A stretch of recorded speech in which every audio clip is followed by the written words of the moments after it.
Hi guys, and welcome to my backyard. You might have heard me on the podcast of Self-Sufficiency Hub, episode 51 about blacksmithing in your own backyard.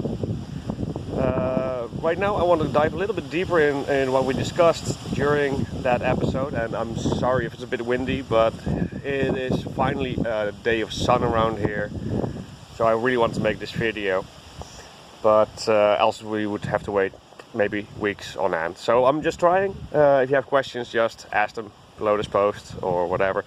But let's get into it. So what do you need for blacksmithing to start it? Well, as I discussed in the episode, is you need basically the three things that are part of the fire triangle. So that is something to burn, an air supply, an oxygen supply, and of course something to ignite it with. So fire, basically. I'll show you my setup here. This is my smithy right over here. I'll have to switch modes if possible. No, I cannot. So here we have the fire bed. This is a Viking style fire bed. It's made out of in Danish called leer.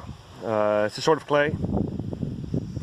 And as you can see over here, I hope, right down here, there's a hole. That is where the air supply is. And I made a little bit of an indentation here, put a bit of terracotta in there, so basically from a broken flower pot, just so the heat will not transfer too much towards the wood underneath, because as you can see, it is basically just a wooden frame where it's standing on. Don't worry, I'll take a bigger picture of it later on. And here I have my bellows that I made, and they kind of blow, so which is kind of the point, as you maybe can see with stuff moving around here.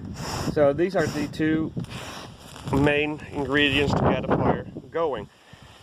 It all comes down to, well, what do I burn? Well, quite simple.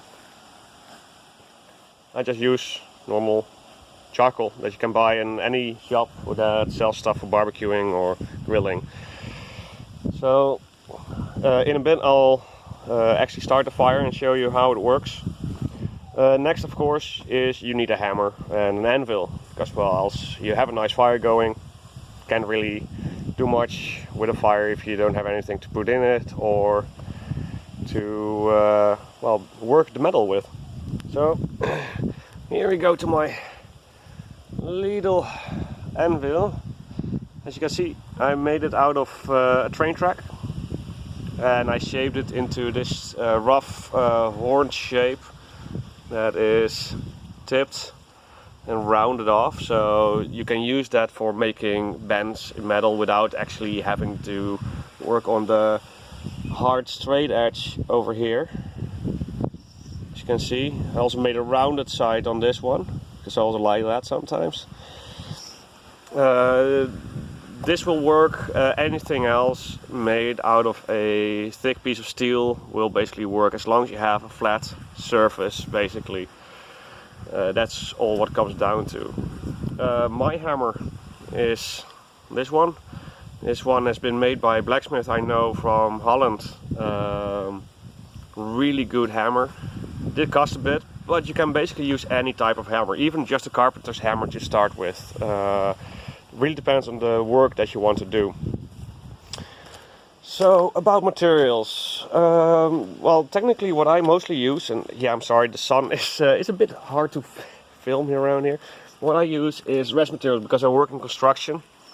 I just take some leftover rebar, for example, or if I feel like making something out of, for example, spring steel, I will go to, for example, a garbage dealer that has a lot of metal or that kind of stuff, because then you can just buy it by the kilogram or by the pound for a nice price. So with all of that together, you basically have all the basic things that you need. So you need an air supply. In this case, I have bellows. You can use a leaf blower or a vacuum cleaner that can also blow air. basically the possibilities are endless. It all comes down to, well, containing your fire, putting air into your fire, and getting hot enough to, well, work the metal. There are plenty of YouTube videos on how to get started with less than $5 basically on blacksmithing. Possibilities are endless, so I hope you guys will try it. And in the next video I will actually set it up on a tripod and show you how my bellows and my fire works and how I work the metal. So stay tuned for the next video and talk to you later. And if you have questions, by the way, you can always post them right under this video or contact us at Self-Sufficient. So, and as an extra thanks to Carl for taking me on.